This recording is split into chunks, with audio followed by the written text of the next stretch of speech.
We have our parts aligned properly. My next step is understanding the material properties I'd like to select for each part.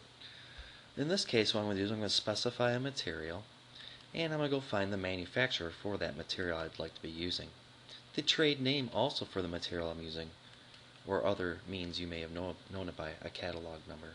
Of course, once we have a material selected, just like we showed in Chapter 1, we have the ability to take a look at some of the material properties for this thermoplastic, recommended process settings, shrinkage properties, so all that information coming straight from the library inside of Inventor. So with that taken care of, I'm going to take a look at my top parts. I'm just going to double click it in my part browser, and of course it's going to be active just like working on assembly. I'm going to take a look at the part shrinkage for this item, or my top piece of my phone here. And I can look, these are the default settings for the material I selected, and all the settings are very acceptable for my design.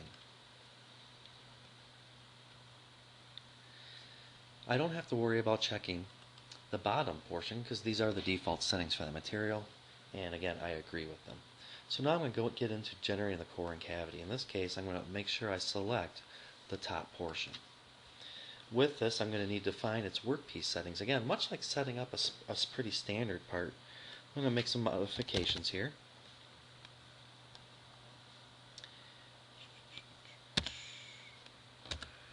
So I'm going to make some modifications to this part. Again, just building my workpiece setting. So with that taken care of, I can be done with that part itself. Just like in Chapter 1, the next thing I'd really want to think about doing is create some patching for the workpiece. So I can go ahead and create my surface patching. Again, let the software do the work for me.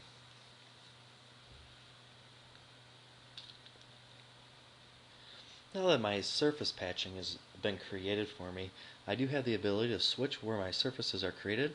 For a little better definition of the surface, I can switch them to all the lower edges of the surface to be created. So I'll go ahead and just select OK, just so it does finally create all the surfaces for me.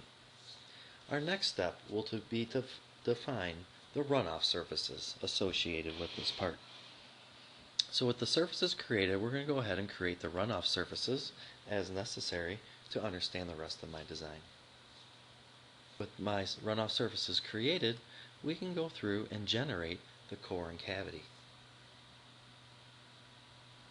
So now, with the runoff surfaces created for me, again, it's just simple enough, generate the core and cavity.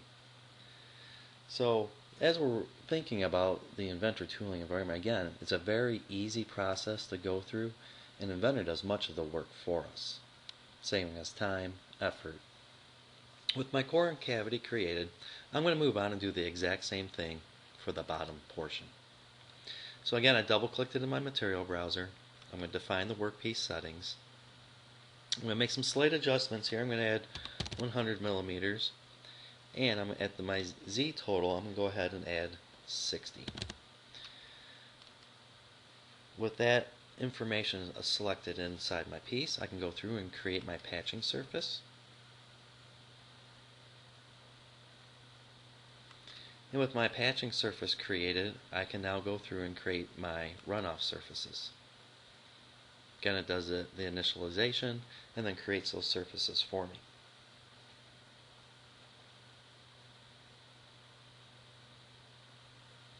And with that completed, we go through and generate the core and cavity.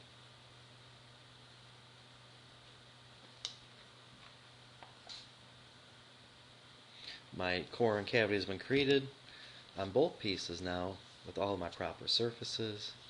So we're going to go ahead and move on to patterning these components within our mold assembly.